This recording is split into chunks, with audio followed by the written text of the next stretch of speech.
Howdy folks, Gelatinous Rube here. Welcome to our 5th edition retrospective. Today we're diving into one of the big bosses of 5th edition, and a fitting endgame combatant for any long-form campaign. The Prince of Demons, Demogorgon, shout out to the Dungeon Cast, is in the hot seat today. How did WotC treat the meanest of all Abyssal Lords? Not too bad it turns out, but he could be better. Standing at 18 feet tall, the Prince of Demons has a saurian tail and lower legs, a primate's torso, and 2 arms, which both end in tentacles. But the most striking feature of Demogorgon is his 2 heads, shaped like those of a baboon. These 2 heads war with one another for control. One wants to dominate the other, whereas the other one just wants to separate entirely according to some lore. They're named Amiel and Hethrodaya. Speaking of his weird anatomy, his tail can supposedly drain the life right out of you. His eyes and name inflict madness, and his tentacle arms disease their victims with a touch. Demogorgon's form is mad, and his symbol manifests madness. Let's go over the Demogorgon stat block. He has 464 hit points, which are shored up by a host of immunities and resistances. Non-magical weapons don't deal any physical damage to him, and poison has no effect. Cold, fire, and lightning damage are only half as effective. He has a strength bonus of 9, a dex bonus of 2, a con bonus of 8, a +5 to int, +3 to wisdom, and a bonus of 7 to charisma rolls. True sight out to a range of 120 feet, a passive perception of 29, and a perception bonus of 19, along with an insight of 11, make the Lord of Madness nearly impossible to deceive. For traits, Demogorgon has 3 uses of legendary resistance, advantage on saving throws versus all magical effects, and a final trait referencing his 2 heads. Demogorgon has advantage on saving throws against being blinded, deafened, stunned, or knocked unconscious. For actions, Demogorgon has a multi-attack, letting him use 2 tentacle attacks, or 1 tentacle and 1 gaze attack. His tentacles hit 1 creature within 10 feet, with a huge bonus of 17 to hit. On a hit, it deals an average of 28 damage, and any creature struck by the hit must make a con save or have their maximum hit points temporarily reduced. Moving on to his gaze attack, Demogorgon can force 1 creature to make a DC 23 save or suffer 1 of 3 effects, rolling to determine which takes hold. The Beguiling Gaze stuns a creature. The Confusing Gaze inflicts the effects of the Confusion spell. Hey, that sounds pretty familiar, check out our Jabberwocky video. The Hypnotic Gaze dominates a creature. I think 2 of those names might have been swapped by accident by somebody who wasn't paying attention, but it's whatever. Finally, Demogorgon can cast Dispel Magic, Fear, and Telekinesis 3 times per day. He can also cast Feeble Mind and Project Image once per day. Not a huge list, but it is helpful. Demogorgon has not 3, but 2 legendary actions. He can use his Gaze attack, but only using the effects of Beguiling or Confusing Gaze. He can use his tail on someone, dealing an average of 20 bludgeoning plus 11 necrotic damage, or Demogorgon can use both of his legendary actions to cast a spell. Well, with such massive hit points, a host of condition immunities, and various ways to avoid falling victim to spells, the Prince of Demons is a fairly decent boss. His large 2-hit bonus and high damage values are an added plus, making him a genuinely deadly threat to even higher level parties. But I think there's too many missed opportunities here to forgive. This stat block is yet again something I would expect of less unique creatures. I should mention that Demogorgon has a lair with a number of effects. It can inflict madness, create illusory duplicates, or produce areas of darkness. We're not covering it much today because 5th edition assumes you only have 1 lair, and his is in the Abyss, and you're probably not fighting him in the Abyss. Welcome to the most fun part of the show. We're gonna test my design chops here. While Demogorgon is fairly threatening, as is, I find the lack of unique abilities fairly annoying. So let's discuss how 5th edition could have made him better. The sweep of changes I'm going to start off with here will focus on Demogorgon's 2 heads. He has 2 heads, with an independent will and goal, and presumably control over his body, but this only comes up in his stat block once for a defensive feature. This is the problem with designers who primarily run games as opposed to playing games. Just a quick tangent, I promise. When you're a player, I think presentation is far more critical to your understanding of the game. You don't have the monster manual open in front of you. Your game experience is to some extent encompassed by the referee's descriptions and your imagination. So when you as a player hear that the big bad boss monster has 2 heads with 2 independent personalities and wills which compete with one another, you might expect it to be a kind of through line or theme of the monster stat block. A game master has the full picture, an excess or glut of details, but with so many details to choose from, a designer who runs more than they play will start to lose the connections between description and play. My evidence for this is the Demogorgon stat block. Normally, when a creature makes an attack, it hits one creature. You see it specified right after the bonus to hit and reach in virtually every single attack of 5th edition. Type of attack, bonus to hit, reach, then one target every time. But what if for Demogorgon, who is in need of additional attacks, Pit Fiends at a lower CR have more attacks than he does, made each tentacle attack versus 2 creatures at once, using the same attack result in damage on hit for both creatures?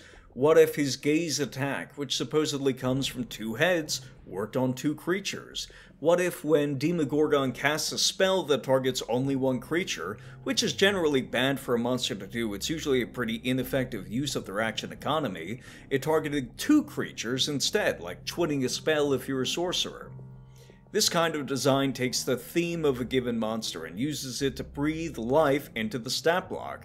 You wouldn't accept a Hydra stat block that didn't have a mechanical effect for a bunch of heads, would you? So we're not going to excuse it for a monster as important as the most powerful demon of 5th edition. While we're modifying Demogorgon's actions, let's add some extra effects. His tentacles are supposed to inflict disease, so let's let them inflict disease. If a creature takes more than 20 damage from the tentacle attack, they're also infected with a disease. The creature may make a saving throw against the disease 1 hour after infection. If they fail, the disease takes hold.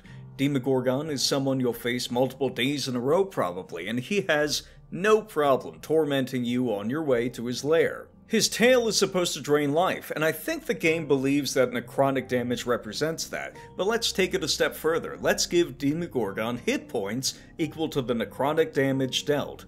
His symbol that we mentioned earlier is a little bit tricky, because I'd like to feature it in the game, but 5e isn't really built for handling madness. We could feature it in his lair, but like I mentioned earlier, we're not really covering that today.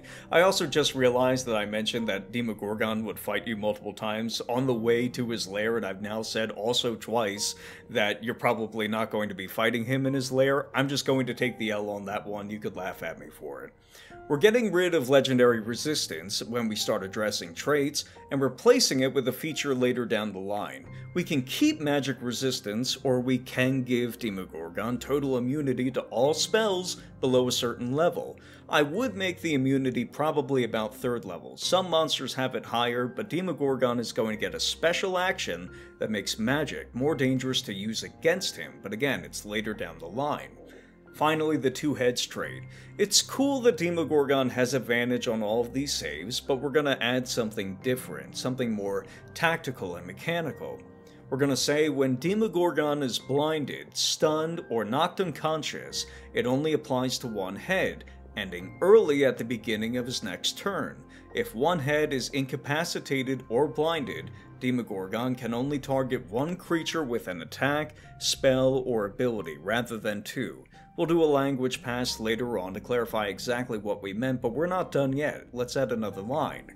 If both heads are blinded, Demogorgon can't use his gaze attack, can't use legendary reactions, and loses his magical resistance until the beginning of his next turn, ending the blindness early. If both heads are incapacitated, Demogorgon will lose all damage resistances and immunity until the beginning of his next turn, ending the condition early again. That's a feature with some chest hair on it, made for a real tactical game where combats are supposed to be spectacular and fun, and boss fights are the most spectacular and fun of all.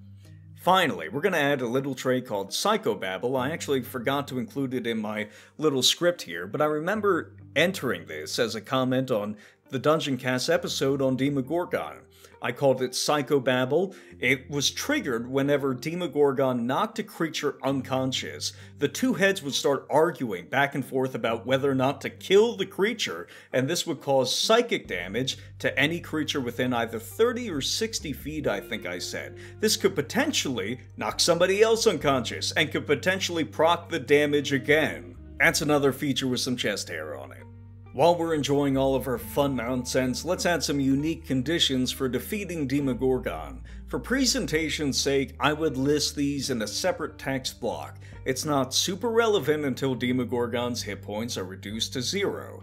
We'll say that every time Demogorgon takes damage while his hit points are at 0, he has to make a concentration check versus half the damage. If he fails, one of his heads falls unconscious. If both heads are incapacitated before the beginning of his next turn, Demogorgon dies, but if one of them is still active, Demogorgon will regain 20 hit points at the start of his turn, and the other head ends the condition early. They come back unconscious. They come back from unconsciousness. His con bonus means that even low rolls will render most damage beneath the 20s completely meaningless. Even once you get him to 0 hit points, this is the most powerful demon of 5th edition, it's not over yet. You don't get to beat him that easy. Now let's talk legendary reactions. These are my fix to a number of issues with legendary actions and legendary resistances. The biggest issue is really just a me problem. I find myself forgetting to use them without some prompting, but by keying a legendary action to a trigger, I remember to use it almost every time. The monster feels more fair. The monster's behavior becomes a little more reliable for the players to track and observe, which lets them make more informed decisions in combat and helps me feel less bad about killing a PC who's already down. The first legendary reaction is probably my pride and joy here, Legendary Reversal. This is my personal alternative to legendary resistances. If an enemy within 30 feet forces you to make a saving throw, the enemy has to make that save instead. If they fail, they're subjected to the effect. If they succeed, you roll your save as normal. This applies to Battle Master maneuvers, spells, psionics, class abilities, you name it. I don't know if there's a good way to make this reversal work against 2 creatures instead of 1. Remember the through line, the theme of this stat block. But if I were to give it my best shot, whichever effect Demogorgon was subjected to would force both the provoking enemy and an enemy of Demogorgon's choice to within 30 feet to make that save. If either of those creatures failed, he wouldn't have to make the save. We're going to keep the gaze attack as a legendary reaction, but with the adjustment we mentioned earlier. It targets 2 people, not just 1. To give it a reaction trigger, we're going to say that it targets a creature who ends their turn within range of Demogorgon. The tail attack will retain our changes from earlier as well, and we'll say that Demogorgon can use it to target anyone who uses movement within range. Pretty simple. Spells as a reaction are tricky though. We could use it to target other people who cast a spell, for instance, but legendary reversals are intended for that purpose. Plus, maybe folks just stop casting spells altogether. I don't think it works well, but instead let's say that the reaction targets someone who makes a saving throw within range of the spell. Demogorgon responds to all threats with overwhelming force. What could be more overwhelming than suffering a gaze attack and a spell at the same time? Well folks, I hope if you're still playing 5th edition, you have a fun, new boss monster to use for higher level parties, and as an added bonus, you can paste the lore of Dungeons & Dragons' most powerful demon right onto it. If you're playing some other game, you could take this design method to said other game, and if you'd like some of these changes in a stat block form, along with some unique spells to shore up a Demon Prince's arsenal, just head over to my Patreon at patreon.com/RubeJelly. You can find early videos, video transcripts, a bunch of resources from my nearly a decade now of tabletop RPG design, and a bunch of resources and bonus episodes upcoming this month for patrons. And if you want another way of joining our community, just head down to the description below and join our Discord. Like this video, share it with your friends. If you want to support our community, if you want to support what we're doing and help the channel grow, just click like, click subscribe, and make sure that you've hit the notification bell. Well folks, I'm just about out of here. This was pretty fun. I enjoy speaking at a faster pace. I do find it a little bit more difficult to project in this fast tempo, but it's whatever. Plus there's some renovations going on outside, so this video is probably going to sound a little bit different from the others, partially because I'm just turning the gain down on my mic, trying to keep all the background noise off. But I think that's about it for today. Folks, music was provided by Blue Dot Sessions. Thank you to Mariana for the art. Have yourselves a good day. Peace.